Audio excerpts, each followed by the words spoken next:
What's your favorite song of all time? Think of it.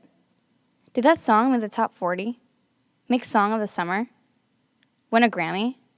The real question is, do people listen to that song? Is it in your music library? When is the last time you heard it? When is the last time you danced to it at a party? If you can remember those times or answered yes to any of these questions, the next question is, why? Why are these songs nominated for Grammys? Why can't a DJ play the song at a party in 2017 and the crowd goes wild? Why do they live on? And what did they do to make that song so great? So, let's take an artist, Michael Jackson, the king of pop, a small boy from Gary, Indiana, who got a start with his 4 other brothers. After 4 number-1 singles, Michael met Quincy Jones, who would help him produce his first solo album, Off the Wall, which sold over 7 million copies. While obtaining many platinum records, Michael moonwalked his way into what he is known as now, the king of pop. Let's take a small listen to one of his infamous songs, Thriller.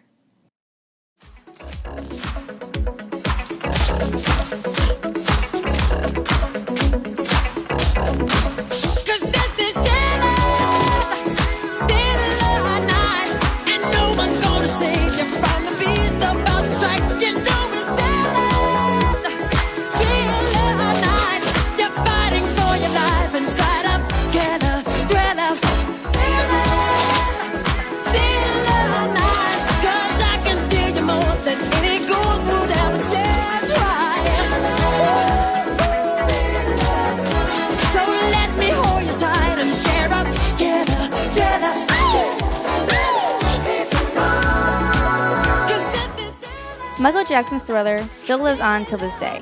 Because of a great arrangement, a groundbreaking music video, people and performers still let Thriller go on forever. But let's get more technical. Let's talk to pop artist and vocal coach at Columbia College Chicago, Derek Fawcett, and get his insight on infamous pop music such as Thriller. My name is Derek Fawcett, and I'm adjunct music faculty here at Columbia, where I teach private voice lessons and direct a couple ensembles. And I'm also a singer and a songwriter, and a touring performer, and I also write songs with a couple songwriting partners in Nashville, and so that's kind of my relationship with songs and songwriting. So, I grew up in a pretty musical house, and my parents would sing all the time, and I just kind of thought that's what all parents did, and then I went to other people's houses, and I'm like, man, they don't sing like my parents sing, so maybe that's weird, but, so there's music all around all the time, and when I was in late elementary school, I discovered Michael Jackson when I was, when Thriller came out. That was the first album I ever got, and then I made some mention of well, hey, there's this other guy that sings on the Michael Jackson record. He's pretty good too. It was Paul McCartney. Right. My parents looked at each other and they're like, come in the family room, son, and so they introduced me to the Beatles, and I got totally hooked. And then by the time I got to middle school, I kind of stumbled onto pop radio and was devouring that, listening to that for hours a day. And then that, then I discovered R&B radio, and I was devouring that, and then classic rock radio, and so it just kind of evolved, and, by the time I got to high school, it was more, listening to my high school radio station, but then I ended up going to college, and getting into jazz a lot, and listening to that a ton, but then, as much as I got really into jazz, and that ended up being my degree, jazz studies from Western Michigan University. When I came to Chicago for the summer and started writing music while I was just living here, it went back to those original pop roots. It's just I realized that taken outside of jazz study, which I was doing, if left to my own devices, I was writing stuff that sounded to me like pop music. So it kind of came full circle by the time I graduated from Western. If you can answer this question, the best of your ability. What's the origin of pop music?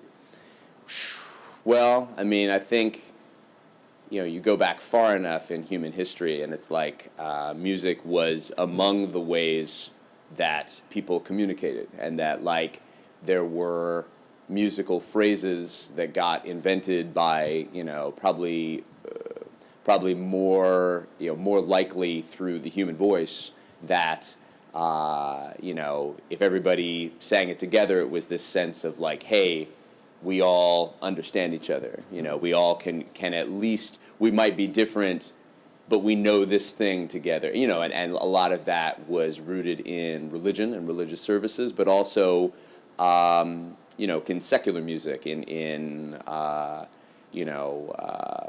folklore and tales of, you think about like Greek myths and things that when troubadours went around, they would, although I don't think they were called troubadours at that point, but when people would go around and perform these plays for people, like the Odyssey, you probably studied in school, it would be sung, and so, and there would be refrains and things that everybody would sing along to, and so I think initially, it was this thing that helped people identify each other and see something that they recognized in each other. And when you think about pop music today, it holds at least some of those similar, some of those same functions, in the sense that you go somewhere and a song comes on, and everybody knows that they all sing it together. There's this sense of celebration and something shared, So I think it comes from kind of a natural human desire to recognize ourselves in other people and using musical phrases that we can recognize and sometimes recreate, at least on some level, to do that. Right. So, piggybacking off what you said Mm-hmm. about pop music today, Mm-hmm. how has it changed, like, over time? Mm-hmm. Because if you listen to songs like Thriller by Michael Jackson, Billie Jean, Mm-hmm. the Beatles, Yeah. I Want to Hold Your Hand, Mm-hmm. Whitney Houston, Mm-hmm. and now you hear, like, these artists like Charlie XCX or Mm-hmm. Katy Perry. Right. So how has it changed over time Mm-hmm. from, like, the 60s to now? Sure. Well, it's, certainly on a strictly technological level, it's changed dramatically. One of my favorite Christmas presents that I've gotten within like the last 10 years was the Beatles collection, all in mono. And because it was originally recorded in mono. Right. And it was some of the last huge music that was recorded in mono, and their last album that they released before they broke up was recorded in stereo, so the fact that we record in stereo now had just changed, that you have certain sounds, kind of panned in different places, so when you listen to it, it's not all coming at you this way, it's like we've got this instrument over here and this vocal over here, so that alone causes it to sound different. Certainly events in history have changed. The way people wrote about, the way Marvin Gaye wrote about the civil rights struggle is different than the way Kendrick Lamar writes about it, because different things have happened. But in some ways, it's almost more remarkable how it hasn't changed. How it's still about, these coming up with these phrases that get seared into your head and that won't leave you, as much as I have, it's not my favorite song, but like the Love Yourself by Justin Bieber, the phrase, my mama don't like you and she likes everyone, like the second you hear that the first time, you're like, right? You're just like, that's cold, and it's just, and that's not even the hook, you know what I mean? But that's like, but it's one of these things that like you're sitting there as a songwriter and you're trying to come up, like, I know when I write, by myself and with other people, I'm like, man, what can I come up with that's so fantastic or devastating or shocking or familiar that people can't help but like wrap their arms around it and wrap their ears around it, and it's like, that's still going on, it's that is as much in Michael Jackson as it is in Kanye, as it is in, you name it, and it's and the concept of what pop music is, pop, just comes from popular, right? So it's really not a great descriptor in the first place. but it, you know, music that, regardless of kind of its subgenre, somehow captures the imagination. It captures the imagination of the populace. Of, you know, that it garners enough attention that it becomes part of our national or maybe global consciousness, and which is kind of fascinating when you think about it. Like the notion that somebody could write a song in Gary, Indiana, that all of a sudden like sets the world on fire, right. you know, and you know just says something to, you know, speaks to how humans communicate and the power of music like broadly. Yeah, focusing on the writing and the composition and the production of the song, like you said with Justin Bieber, that line really like made you feel like, oh wow, he really said that. Yeah. So when you're writing a song or when you're working with a partner on writing a song and producing a song, how do you go about by doing that? Well, one of the things that I try to do is I pay attention to things, try to pay attention when something captures my attention. Because if it captures my attention, you know, I'm just a guy. So like, it's likely that it would capture other people's attention, you know? So when somebody says something that sounds lyrical to me, I try to like put it in my phone, you know, and then come back to it later, or depending on where I am and what I'm doing at that moment, that I'll try to mess with it in my head, you know. If I'm writing with somebody, when we sit down, a lot of times we'll just be like, so what's on your mind? You know, what are you thinking about? And that has, you know, that has been the kind of all it takes to be the source of a bunch of great songs that I've written with my partners and things. And so it's like, you know, at the end of the day, we're still talking about life broadly. You know, we're still talking about what makes life interesting. We're talking about relationships. We're talking about struggles, and the challenge is that, you know, trying to come up with something that is at least different enough from something somebody else has said that it stands out, you know. And we now have, you know, hundreds of years of songs that have been written that we need to contend with, you know. But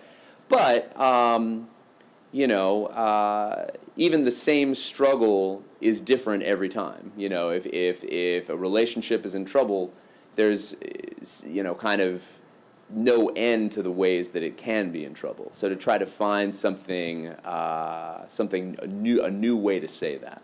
Yeah. So how would you say pop music like differs from the other genres of music, even though pop music is essentially popular music? Right.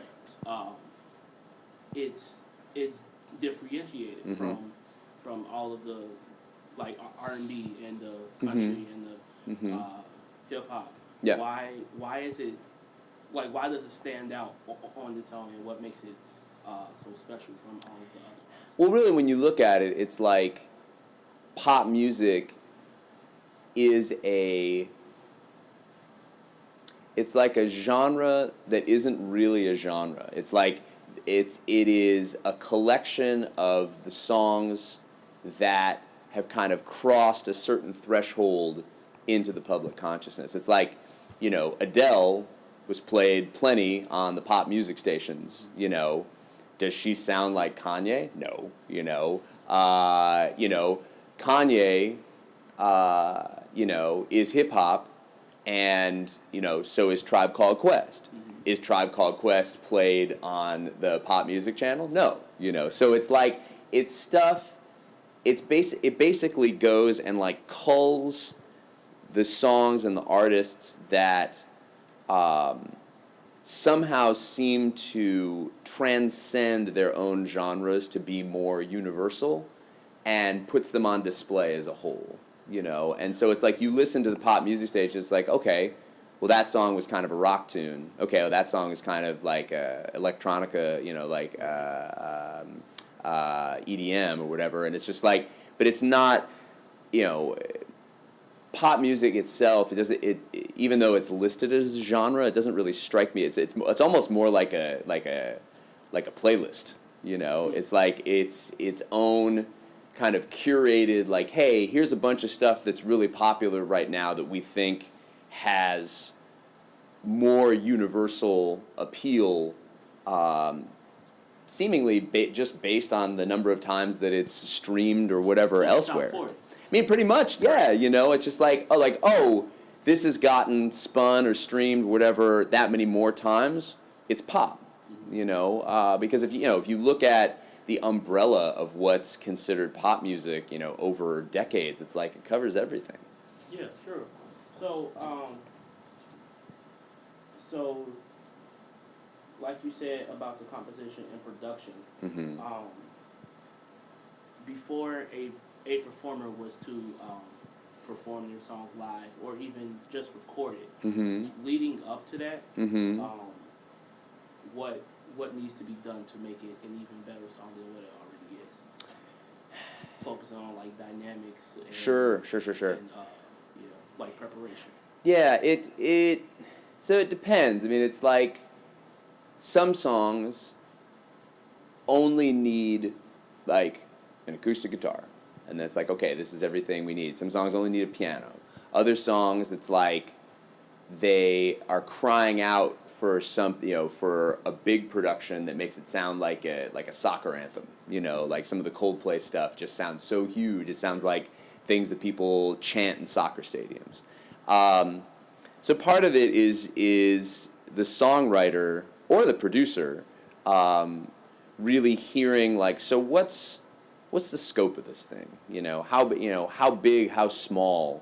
And it's interesting. You know, Coldplay is an interesting example. Like their first album feels very small sonically to me. Like it's a rock album, and it has its big moments, but then you listen to the second album and it feels like stadiums, and it's kind of been stadiums ever since for them.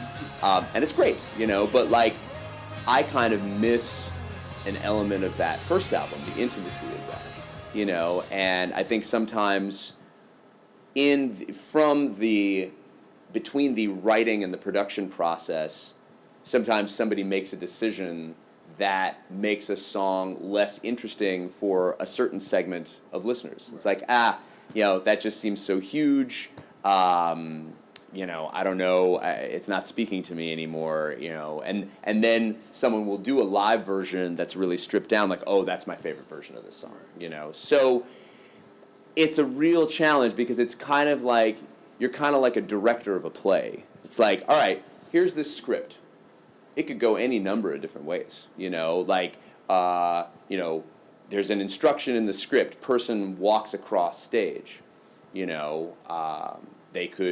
any number of ways they could walk that way based on, and so it's this series of decisions that you have to make based on what the music is telling you. And it's like, so if you wrote the song, maybe you have a really clear vision for it, maybe you don't. One of the songs that is on my live record called Lines,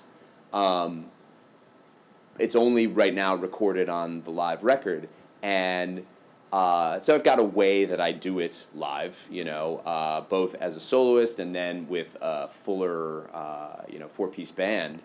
I'm thinking about how I want to produce it, and it's like it's one of those tunes where I'm like, man, this could really go any number of different ways. It could be really dark and kind of industrial, and I kind of am thinking about doing it that way in hopes of maybe having it be part of a trailer for a dark TV show or something like that.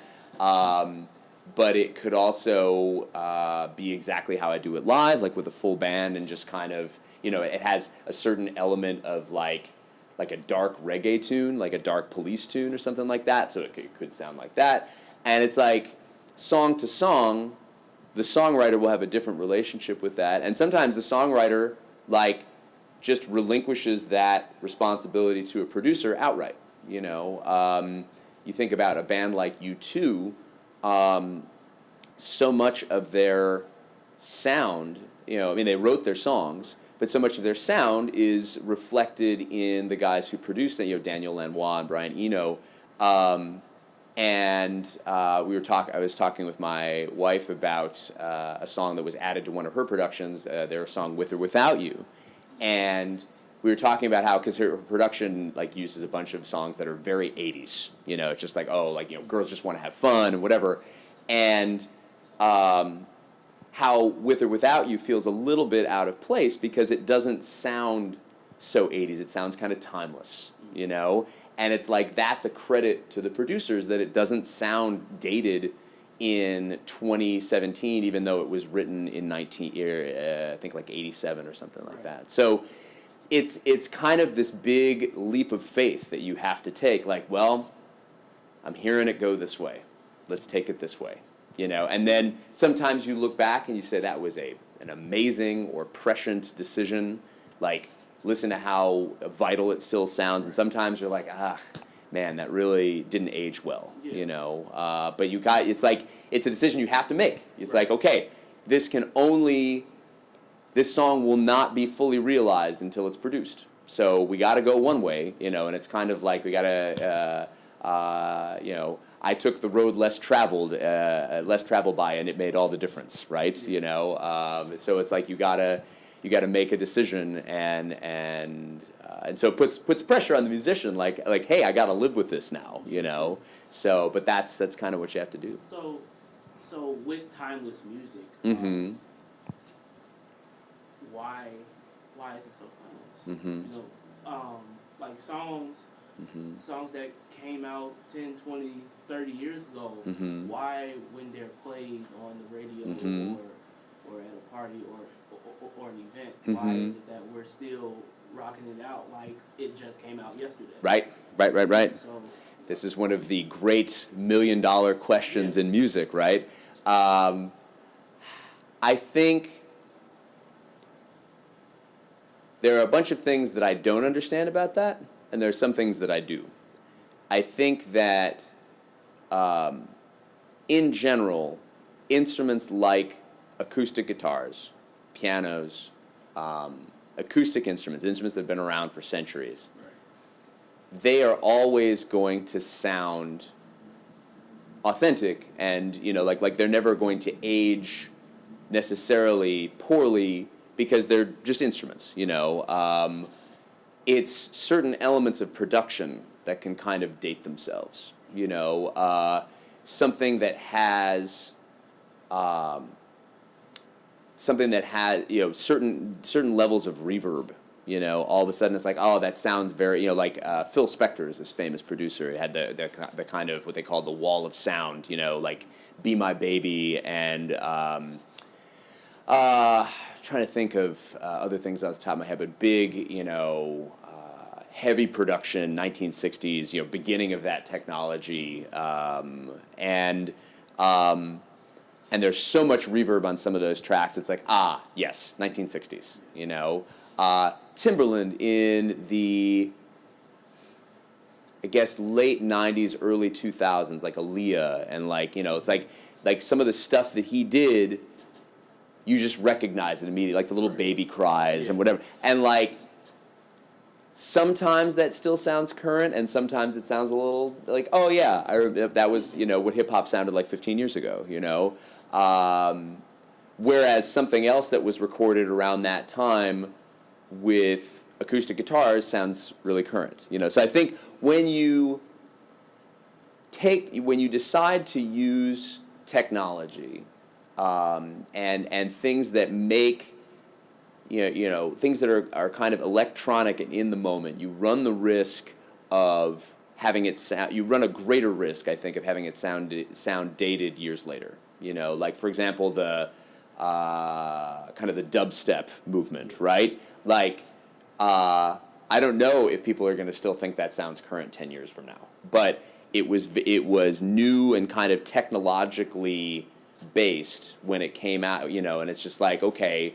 Are we going to be 10 years from now? Oh yeah, remember when everybody put triplets in their beats? Right. I don't know, but that's a risk that you take. I think something like Thriller or even Off the Wall that came before it, that was a straight up disco record. Like, Quincy Jones made these decisions. Like, there are some moments that are really keyboard heavy, in these tunes, but a lot of them that it's just really great playing, and so like if you listen to a disco, Off the Wall, versus like Disco Inferno, like Off the Wall has these amazing string parts and horn parts and these great bass playing and killer guitar playing, and it's like that stuff seems to last longer and stay fresh longer than so Quincy Jones just had an ear, like he's like, oh, this is what I want this to sound like, and those choices just continue to reverberate, so it's a real musical challenge, and part of it, like, you honestly just can't see, tell the future, so it's like you gotta say, okay, I'm going for something that I want to last forever and sound fresh forever. These are the decisions I'm going to make that are going to do that. I hope I'm right. Risk taker. A person who is willing to do things that involve danger or risk in order to achieve a goal. How often do you come across a risk taker? In the music industry, risk takers are all over. Quincy Jones, Timbaland, Jimmy Jam, and Terry Lewis. But one particular risk taker was Thomas Dorsey. This gospel legend took a risk when he wrote Amazing Grace. Let's talk to gospel songwriter, producer, and musician Kerry Borders and see what he has to say about great gospel music. Hi, I'm Kerry Borders, musician, choral director, choral trainer, recording artist, producer, writer, music writer, done a lot of things in the industry. Performed all over with some of the best, and just happy about what I do. I minister music at Outreach Community Church of God in Christ. There I provide music for the worship services. I train the choir and the praise team. I teach music. I teach vocal technique, and just prepare music for worship services. All right, can you talk a little bit about what, to the best of your ability, the origin of gospel music? Well, the origin of gospel music goes way back, but I think what really made it popular was Thomas Dorsey, the songwriter of Amazing Grace. He was performing the song in church, and there were a lot of Christians and a lot of churches who were very traditional for even that time, and as traditional as that song is, it was considered too contemporary for the church. But Thomas Dorsey, being the rebel that he was, ministered that song in church and went on to perform it all over the world, and to this day the song is still one of the greatest hymns in the church. And from there, you had Mahalia Jackson, you had Charles Clancy, who were all considered traditional gospel singers, but even in their era, they were more contemporary. Then to go on to the true contemporary in music is, for example, the Hawkins singers. Edwin Hawkins, who wrote the song "Oh Happy Day." And that song, to this day, is still considered one of the most popular gospel songs in the nation, in the world, actually. With all of that history of gospel music and how it became popular with Thomas Dorsey and Amazing Grace, how can you say, like, what's so special about gospel music, and how does it stand out from the other genres? What's special about gospel music that it is the inspired, or should be the inspired music from God. And anytime that God inspires you, you can't help but really to have an awesome arrangement, awesome writing. There are a lot of people out here who have the gift of music that are able to sit down and pen a song that makes it all over the world. But even with that, if it's not inspired by God, the message is not always received. You have awesome writers out here. Perfect example, my friend Brenda Joyce Moore, who wrote the song that's known as How Excellent. And that song was recorded by Dr. Walt Whitman and the Soul Children of Chicago in the 80s. And that song has become so world renowned that it's now in the African American hymnal. You have songs like that that's penned by her. You have songs like Total Praise penned by Richard Smallwood that have gone all over the world, sang in many, many different languages. So these are the things, the inspiration that God gives you that makes gospel music stand out. There are people who can write a song that's a good song, but people are moved more so by the sound of it, the beat of it. And it's wow, hey, people say it has a nice groove to it. It's good song, but there's no anointing on it, and it's not moved because you're gifted to write a song, but you don't have any anointing from God on it, and then it just falls by the wayside. But then other music that is inspired by God seems to last forever, such as Amazing Grace, such as Perfect Praise, aka How Excellent, Total Praise, and so many other songs. All right, then with the songs that you mentioned, Total Praise and How Excellent, how does the performance of that song relate to the writing and the production of it? Well, with Total Praise, for example, if you hear the whole recording of the song, Richard Smallwood being a classically trained musician, it starts out with a full orchestra, and it seems to just lead you into a place of worship. And once the music starts with the piano coming in, and then the words, which are from Psalms, Lord, I will lift mine eyes to the hill.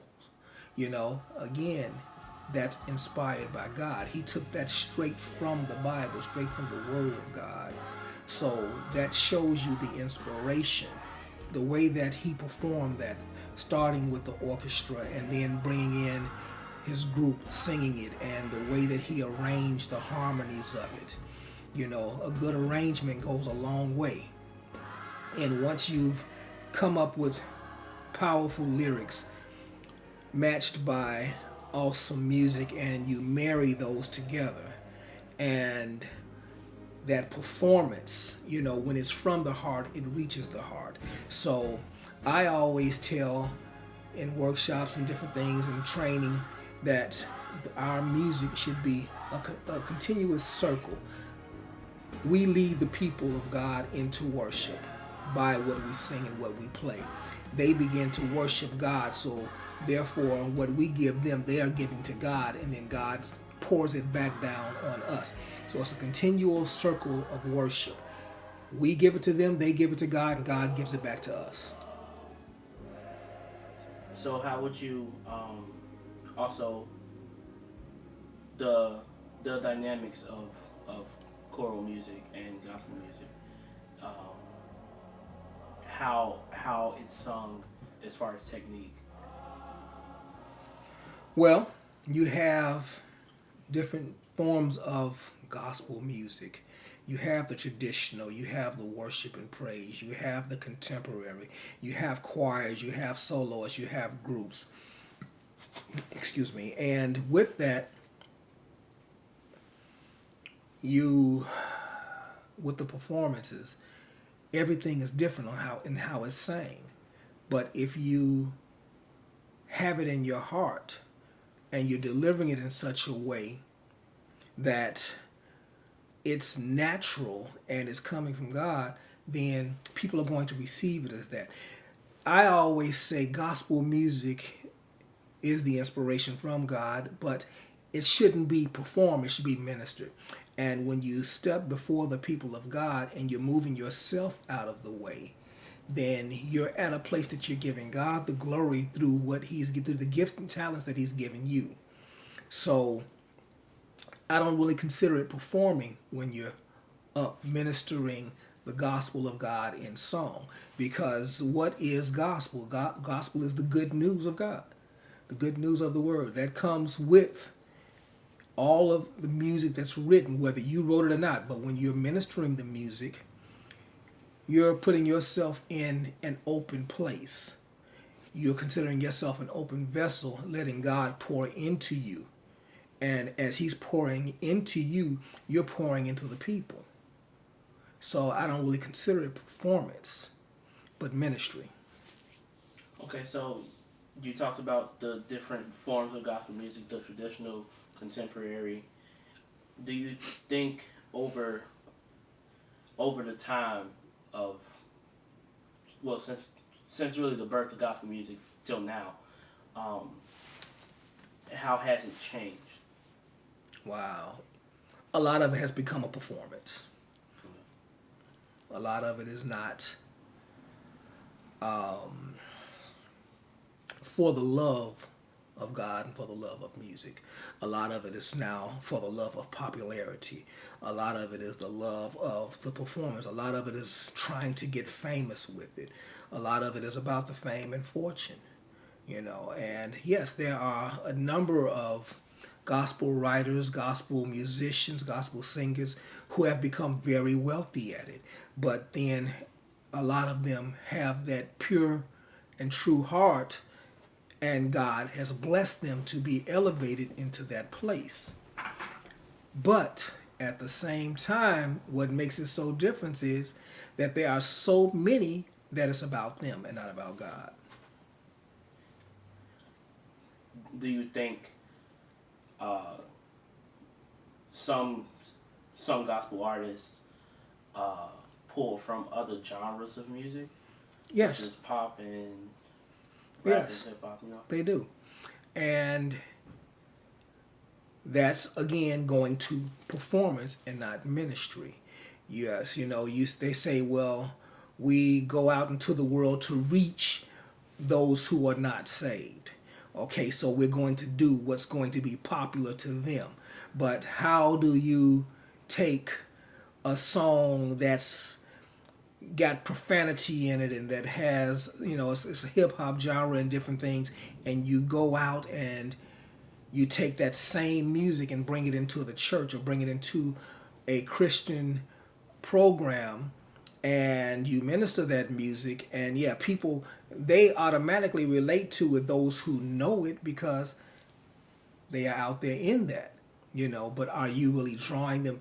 What they say when they, oh man, that was dope, that sounded good, I love that, but what did they get from it? You may even change, you change the lyrics, of course, but what do they get from it? Where is the ministry in it? Where is the blessing in it? Give an example of a song that has pulled from other genres and how it has had a big impact on how people view the music. In a positive way, you're asking? In a positive way. Okay, we can go to the late James Cleveland, who took a song that was recorded by Gladys Knight. The song by Gladys Knight was "You're the Best Thing That Ever Happened to Me." And James Cleveland took it and changed it to say, "Jesus is the best thing that ever happened to me." That song became very popular in the church. A lot of people, a lot of choirs sang that song. A lot of groups sang it, but at the same time, even in that, you know, where was the true blessing? Yes, Jesus is the best thing that ever happened to me, but you're going right back to what Gladys Knight sang, and that's what you hear in the song, in the medley. You're the best thing that ever happened to me. That's what you hear. You're not paying attention to what James Cleveland penned, because at the same time, what he did was took someone else's message and just changed it. Okay, so with you being a producer and songwriter, could you talk about what goes into the composition of a good gospel song or a great gospel song? First, prayer. When you are seeking to be a blessing and you're writing music, you pray to God and ask Him to inspire you. Once you've gotten that inspiration from God, you sit down and you think about what it is that you want to say to the people, and God begins to give. He pours into you. You get the lyrics, you get the medley. You know, a lot of songs come simply off a one-line medley, and from there you build. That's what makes it great. You have writers like Hezekiah Walker's who have one-line hits. You know, Won't He Make You Clean Inside? He took that song and made a real nice groove off of it. And there were really no changes in the song. Those were the only words to the song. It had a real nice groove. It sold millions. That's, you know, very popular. But at the same time, you have others that are out here that are writing music, and the inspiration that you have to have a beautiful medley. You have to have words that are going to touch the heart, touch the mind, that's going to convict. You have to have words that are going to draw people to Christ. You have to have words that are going to, for example, ask someone, you know, okay, hey, what blesses you? You know, and then they tell you what blesses you. But then you may go to someone that's lost and turned out. They're doped up. They don't know what blesses them. And then you have to reach that person as well. So it's in the lyrics, not always in the music. You can go up to them in an a cappella song, a hymn, you know, and those words from that hymn can change their lives. So that's what makes it great. Looking from the producer's perspective, looking out to the consumer perspective, how would you say they view the music differently from you? Well, from the consumer side, being a producer, I want to make sure that the music that's going out has a message. I want to make sure that it has a great melody. I want to make sure that the music is tight. For the consumer, I want them to be able to say, wow, I love that song. Is there anything else by this artist? Whether it's me or whether it's someone else, I want them to be able to say, I love this. And I want them to be looking for what's next. You know, I'm glad that there are so many artists out here that aren't one-hit wonders. But then there are some one-hit wonders out here that have had that one hit, and people are still looking for music from them. You know, the consumers, they want good music. They want to hear something that's going to make them feel good. They want to hear something that's going to uplift their spirit. So with that, we have to be in a place that we say, here is something good. I want to buy this, you know. And I talk from the other side of it as well. It has to be, for example, the cover of the CD. That draws people, you know. So you pick up the cover, man, this looks great. I wonder how it sounds. This is all dealing with the consumer. Production goes through all of that, from seeing and hearing, and then believing. Once you hear it, do you believe it? Be convincing with it. Music itself is inspired. Say, for example, you have a love song written by an R&B artist. That love song was inspired by something. Them falling in love, them going through hurt, them going through something. Something caused them to write the song. Or, for example, if it's just someone performing the song, they are able to perform it because of inspirations, because of it, they can relate to it. So yeah, it goes multicultural, multi genres. That yeah, everything is inspired. Inspiration. Believe it or not, we are inspired by something or someone every day. Every artist, musician, designer, even chef is inspired before they make their mark in their respected industry. And then after the inspiration, you must simply believe. Once you believe it, your audience will believe it and they will become inspired. And that, in a nutshell, is the definition of the word ministry.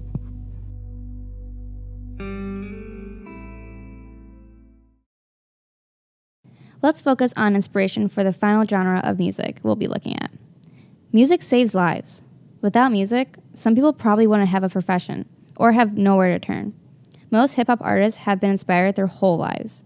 Sean Corey Carter, aka Jay-Z, had a rough childhood growing up in Brooklyn, resorting to selling drugs and violence.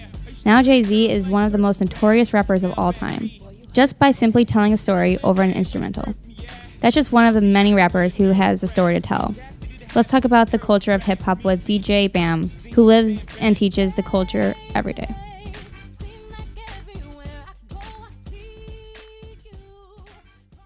Hey, I'm Andrew Borders Jr. Some call me DJ Bam, some call me the life of the party. I'm a teacher by day, DJ by night, musician for life. All right. Can you talk about a little bit what you do with MP3 Wax? Oh boy, MP3 Wax is definitely a outlet for a lot of independent artists, artists that aren't blessed with a record deal or a company or a machine behind them that will promote their music.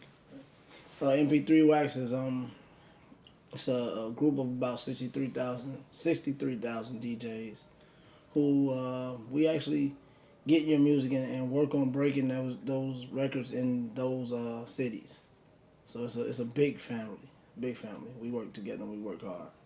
To the best of your ability, how would you say what is the origin of rap and hip hop? And are they the same? Rap and hip hop. Yeah. It's rap and hip hop. They're very rap and hip hop. Hip hop is a culture. Rap is a genre, if you ask me. Rap is rap is more so like the music that comes from hip hop, because hip hop isn't just music. Hip hop is dance. Hip hop is a feeling. Hip hop is an energy. Hip hop is a lifestyle. Rap is the music, the foundation of hip hop. I can say that. It's one of the four elements of hip hop. So what's the four elements? The four elements of hip hop are MCing, which is rapping, MCing, DJing, graffiti, and b-boying, breakdancing. The house of hip hop goes like this. DJs and graffiti artists split the top tier of the house. Why? Because they've been doing it for years already. Then there are the b-boys and the b-girls, otherwise known as the breakdancers. Then where do the rappers come in at? They had to be important because of the impact they had on the hip-hop culture, right? Correct. But believe it or not, the rappers or MCs are the bottom of the house. You can thank Grandmaster Flash for this. Okay, what makes hip hop stand out beyond all the other genres? Exactly. I feel like hip hop is universal. I feel like hip hop has outlasted a lot of other genres. Hip hop started in the early 70s in New York and literally took over the world. Hip hop has grown and created so many opportunities for so many people. So many people that come from so many different walks of life. And from just hip hop was the birth of gangster rap, dirty south, drill music, trap, so many other types of rap music came from just these young people that wanted to have their outlet, which was hip hop. when they wanted to find their own music to breakdance to, when they decided to take those parts of disco music and just play the breakbeat and no vocals, it was just the breakbeat. They changed the game with that. When so many people tried to stop them from getting from going mainstream, these young, talented Hispanic and black young people got together and really made it happen. And that's what keeps happening. If you look at Chicago, Chief Keef, nobody expected Chief Keef to blow up. And he blew up off music that nobody understands, really, but he has a generation behind him now, which made him one of the biggest artists in hip-hop. And because of Chief Keef and King Louie and Pac-Man and other people from Chicago, rest in peace Pac-Man, that was the birth of drill music. You know, Chief Keef may not have been the first person to do drill, but he was the first person to go mainstream and get 1 million hits on YouTube because of drill music. But hip-hop has really created an outlet for a lot of people. That voice would never be heard if it wasn't for hip-hop. That's why hip-hop stands out beyond every other genre. It wasn't until Grandmaster Flash invented the quick mix theory that rappers could actually rap over a record. You heard DJ Bam speak on this a little bit, but let's dissect it a little more. Back in the 70s, the average record, of course, had vocals. Rappers couldn't speak over someone else on loudspeakers. So Grandmaster Flash invented the quick mix theory, which is now called looping. DJs would search for the get down part in every song. Let's take a listen to a song and determine the get down part. Went down in the Hall of Fame, 'cause I'm the one who shot Jesse James. Pound for pound, I will never break down. Big bang. No, sir, I don't mess around. Oh!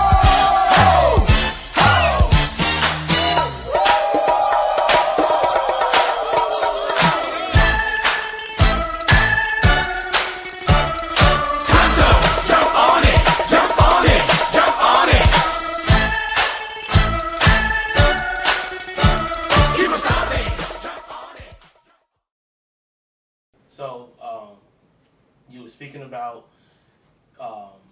New York and how hip hop really blew up in New York with the DJs and MCs taking out basically the part without vocals in the disco records and stuff. Mm-hmm. Have you ever seen the Get Down on movie? Netflix? The Get Down. Yeah. Do you think that show is a proper True. representation of how hip hop blew up in the 70s?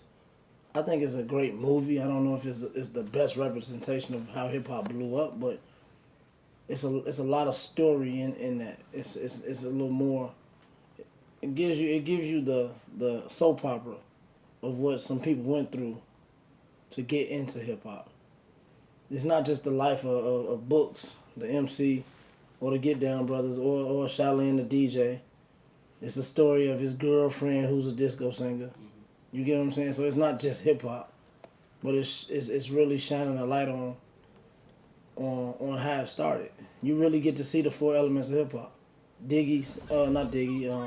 Will Smith's son, who plays one of the kids in the Get Down Brothers, but he's a graffiti artist, right? That's one of the 4 elements. They all break dance. Shaolin is a break dancer. He's also a DJ. Books, who didn't know he was an MC, turned out to be one of the dopest MCs. So, I mean, I believe it's a great representation of what hip-hop really is and how it started. And you see the battle between hip-hop and disco and how they really tried to treat hip-hop like it wasn't music. They treated it like it was candy rap, candy music, like it was a bunch of what they call it bebop, not b-boying, it was bebop, and really they didn't take it serious. That's why when you look at stories like Get Down, they didn't let the Get Down Brothers perform at Inferno or them other disco clubs because they weren't disco, but they went hard and they kept on promoting themselves, and You can't avoid letting something so strong blow up. You can't stop it. That's another thing about hip hop. You ain't gonna stop hip hop. Okay, so with all you talked about how I'm just keep going back to the Get Down Brothers, just because that's what most people in my class know about. Okay. So how they basically bought themselves to the top of their city, and so how would you describe what an artist needs to do to become a great artist? Starting out from nothing, basically, how would artists need to build themselves up? Consistency. Artist has to be consistent. It's not about you. I tell artists all the time, it's not about you feeling like this is your best single, this is your best work, and you give it to all the DJs and you just wait to see what happens with that song. It's about you building a catalog and you having music, a lot of music. Yeah, every time you record, you're practicing. Every time you get in the studio and record, you're still practicing.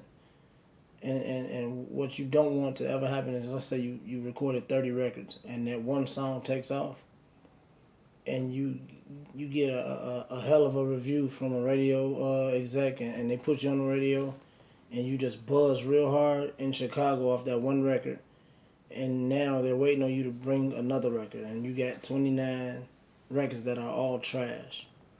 You got lucky with one record. Artists need to stay consistent.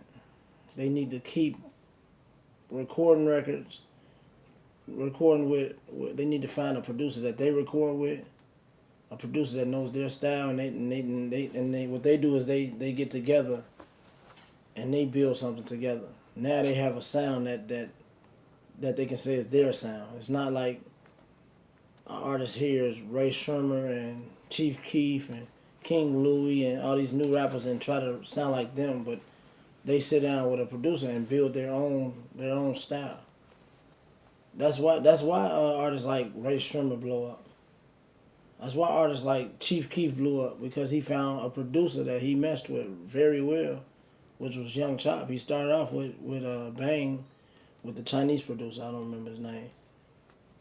Yeah, but after him came Young Chop, and if it wasn't for Chop, I don't believe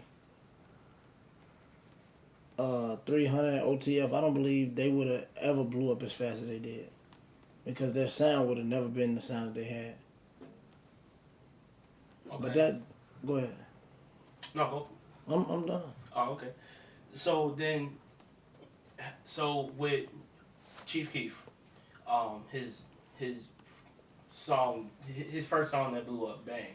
Bang. What made that song so good for people to listen to it over and over again and DJs play at the parties? I'm the worst person to ask that question. I hated that song. And I've never played it. Not one time when I DJ. I don't care who knows that. I hate it. I don't understand it. The production is not good on it. It was weird. It was weird for me. I had never heard anything like that. So what's the qualifications that a song would need for you to play it? I tell everybody a good hook, and I didn't hear a good hook in that song. After Bang came, he came with 300. I'm coolin' with my young. Chief Keef knows how to make a good hook.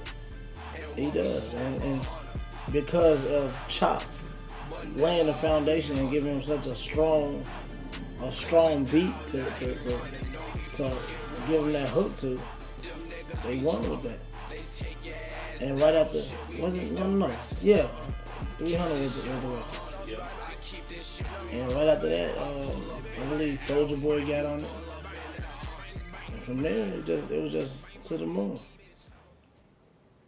But I never played Bang, not once. Still don't have it in my hard drive. Never will. Okay, so then how would you say an artist after the production of the song, what do they need to do to make the song 10 times better, such as in the performance or something? Practice. I tell every artist, like, if you performing, it's not that you have a song and you just go do a showcase.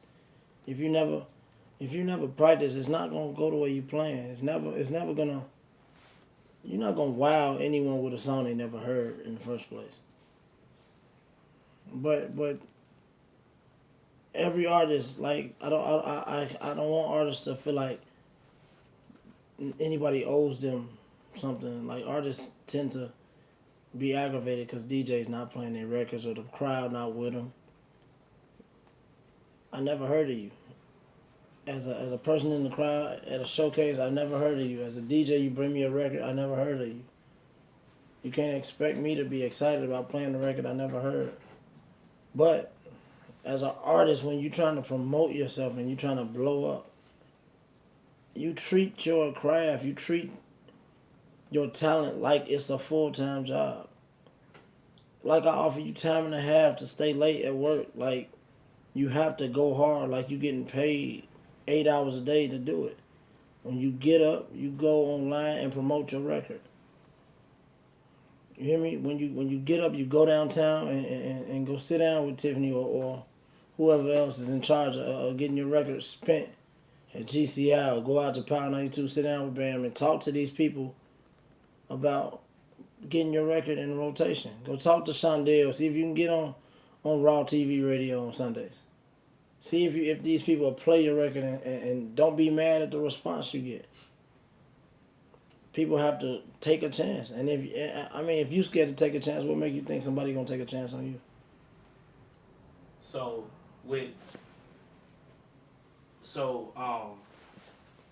XXL, the most notorious magazines based out of New York. Mm-hmm. They cover almost everything going on in the rap industry.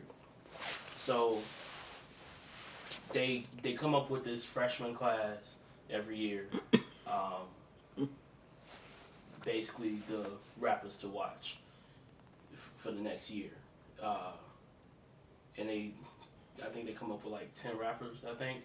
So how would you, as a DJ, if you were to come up with the criteria for that list, what would it be for the music? Bars and songs. Like, if you got a nice song, that's dope. If you got a good single, maybe a few singles, that's dope.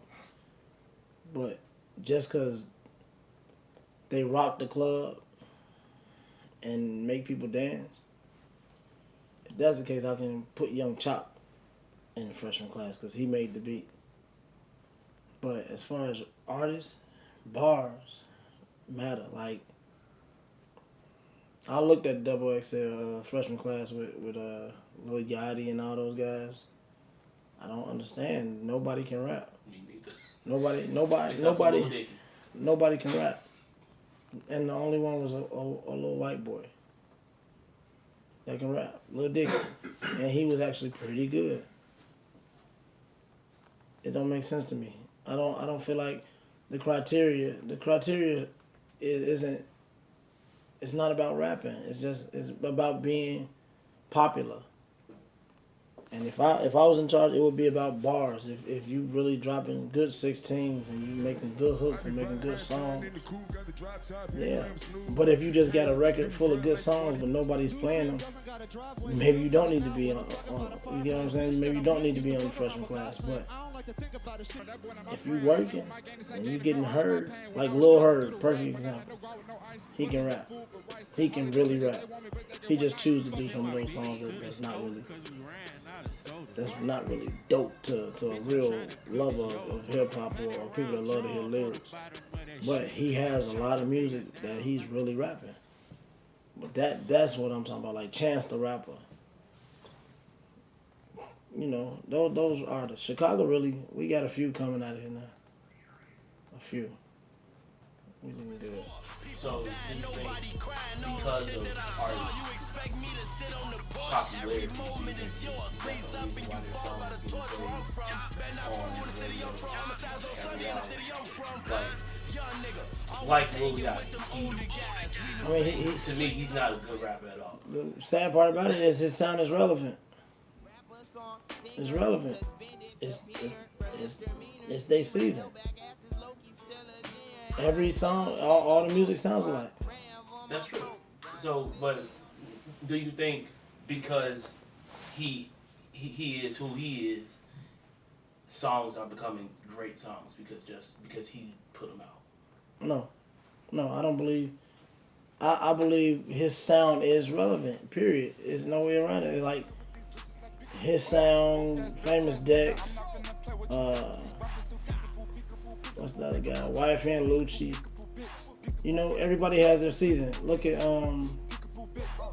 Designer. He had a decent little season. And it was working.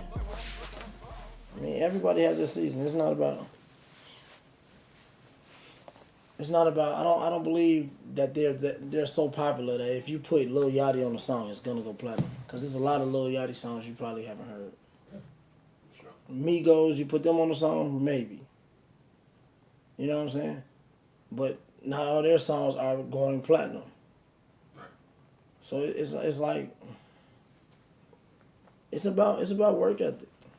People don't. It's a lot more that go into the industry than just dropping a record. If you got a record, just cause I'm Lil Yachty or I'm Quavo from the Migos and I drop a record and I got it, don't mean somebody will be like, oh, send it to me. You know, I got to do a little work too. It's not just cause I'm popular and I'm on top right now. It's still when you get on top, you can't get, you know, just be cool because I'm on top. You still got to work like you at the bottom.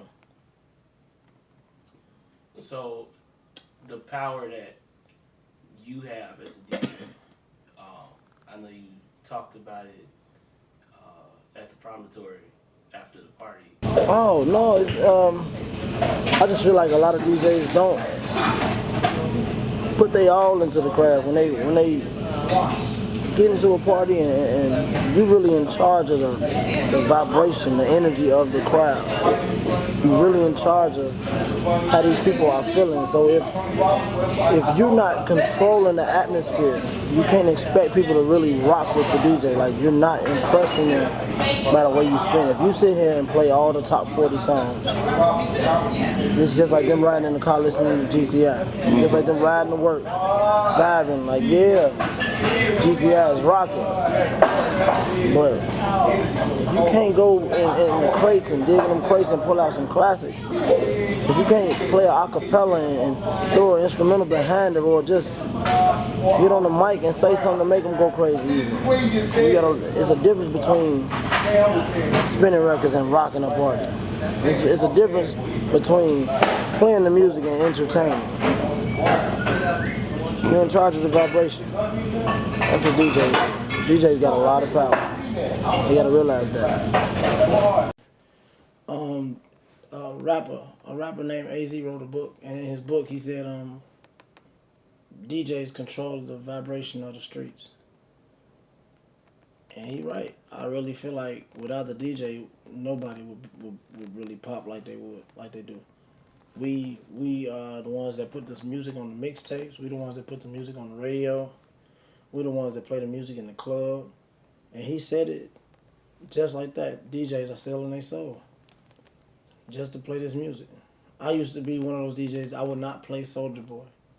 I would not play a lot of the, like during that whole era, Pretty Boy Swag and all that stuff. And when Keith was playing, was pushing the single Bang and all that, I was one of those people like, I'm not gonna play it. I can't get behind this type of music. It's scary.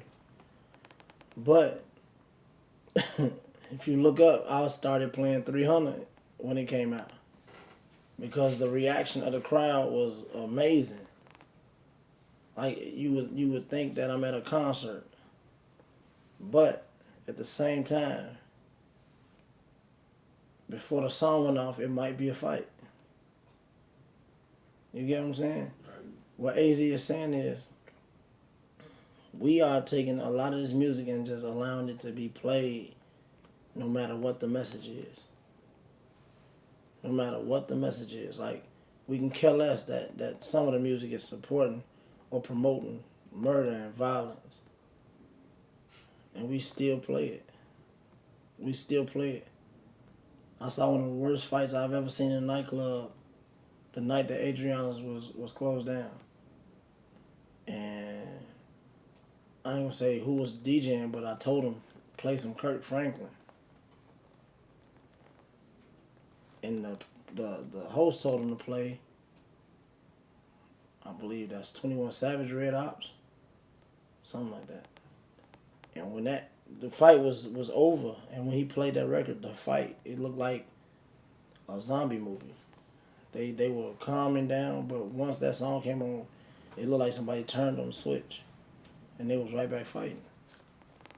This music, the vibration of music, I always said as a DJ, I can make a broke man feel like he got money in his pocket, and an ugly woman feel like a dime.